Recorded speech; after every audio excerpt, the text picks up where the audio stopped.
Good morning, friends. Today I would like to give you a small talk on the problems of English pronunciation.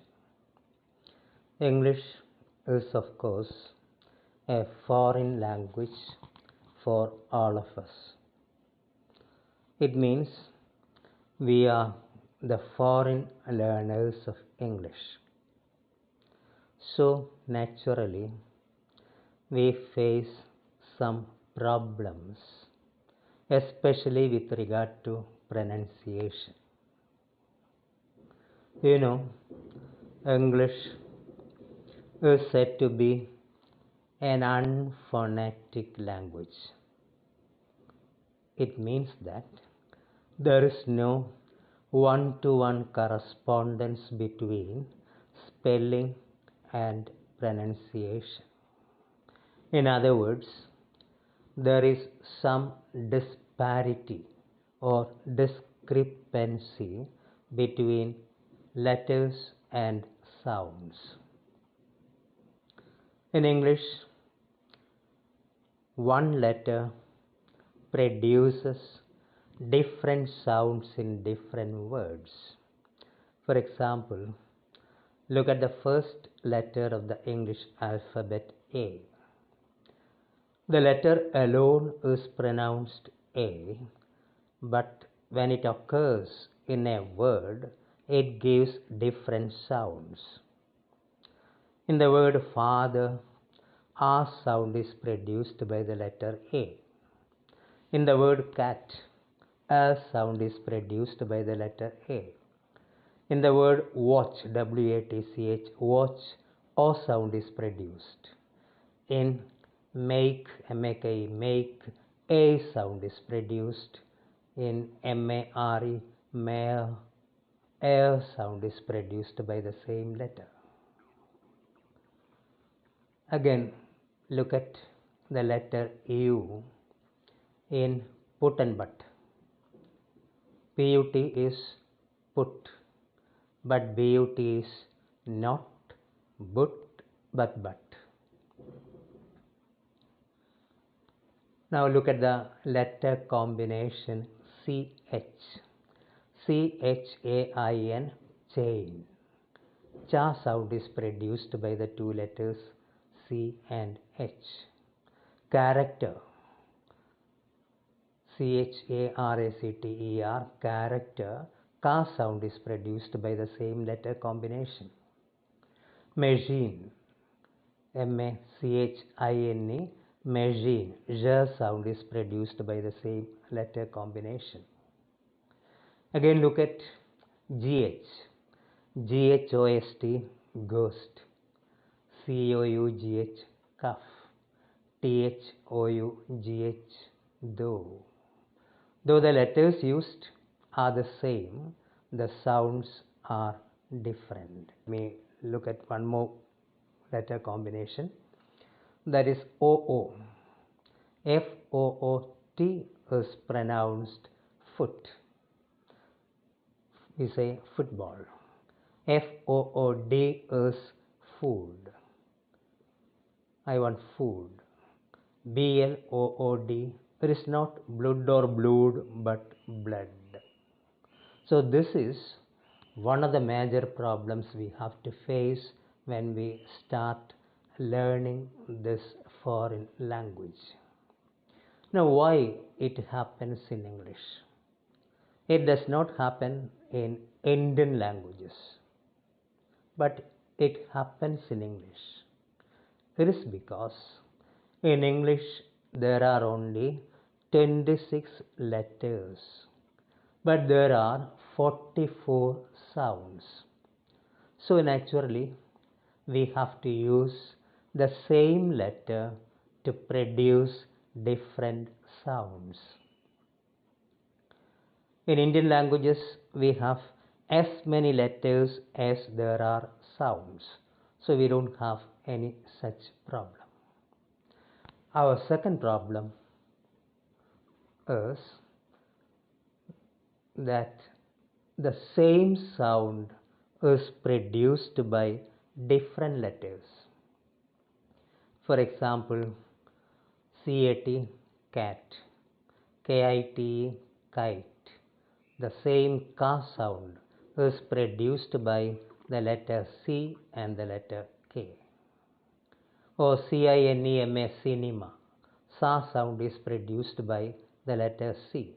SEAC, there also sa sound is produced by a different letter, that is S. So, the same sound is produced by different letters. Now look at the vowel sound in the following words. SUN, sun, A sound. SON, sun. COUSIN, cousin. DOES, does. All these different spellings produce the same A sound in all these words. Now, let me come to the third problem, that is the occurrence of double letters in the spelling of certain words. SUMMER, how would you pronounce the word? Most of us may pronounce it as summer. It is not summer but summer. If there is only one M, how would you pronounce it? That is the correct pronunciation. RUBBER, not rubber but rubber. Rubber. LETTER, letter. So double letters have no value in pronunciation. That is another problem we have.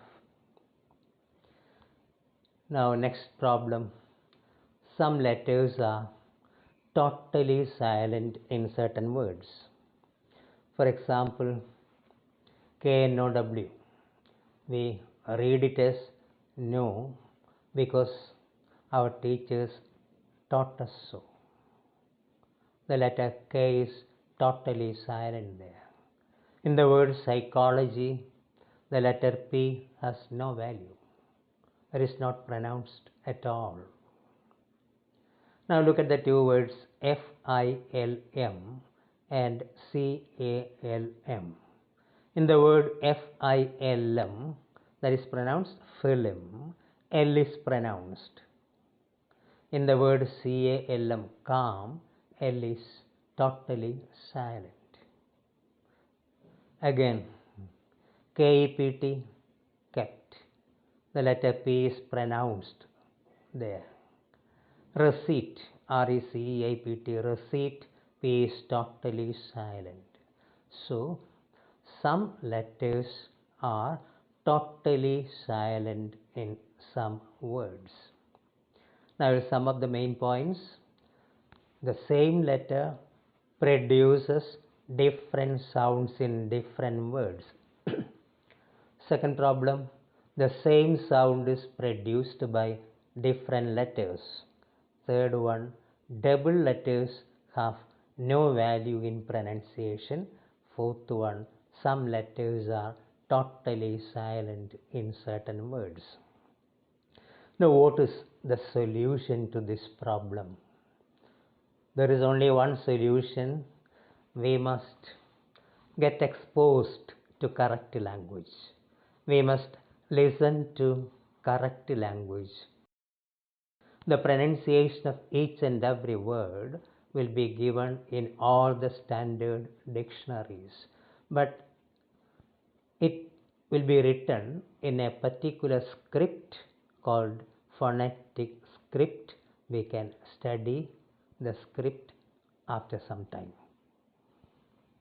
Now, even if you study all these things, I don't think you can or we can speak English exactly like the native speakers. Why? There are two important reasons. One, we learned our mother tongue before we learn English. The mother tongue influence will be there all the time. Second one, we are taught English not by the native speakers of the language. But if you pay some attention to pronunciation, if you are a little careful about pronunciation, your language would become intelligible to all the people who know English. So also, when a native speaker speaks English, you can follow him. So give due importance to pronunciation also. Now let me come to the concluding part of my talk, that is error analysis. Today I would like to say something about the two common words fairly and rather. These questions are fairly easy. These questions are rather difficult. Where do you use fairly and where do you use rather? If you are referring to something favorable or something desirable, you can use fairly. If you are referring to something unfavorable or undesirable, you can use the word rather. The early part of this book is fairly easy. The latter part is rather difficult. So if it is something good for you, you can use fairly. If it is something bad, you can use rather. I think you got the distinction. One more word I would like to take up, that is concerned. I went to the office and met the clerk concerned. Or I went to the office and met the concerned clerk. Now which one is more acceptable? Of course, the first one is more acceptable. I discussed the matter with the clerk concerned. The concerned clerk simply means the clerk who is concerned about others. That is not the meaning we want to get here.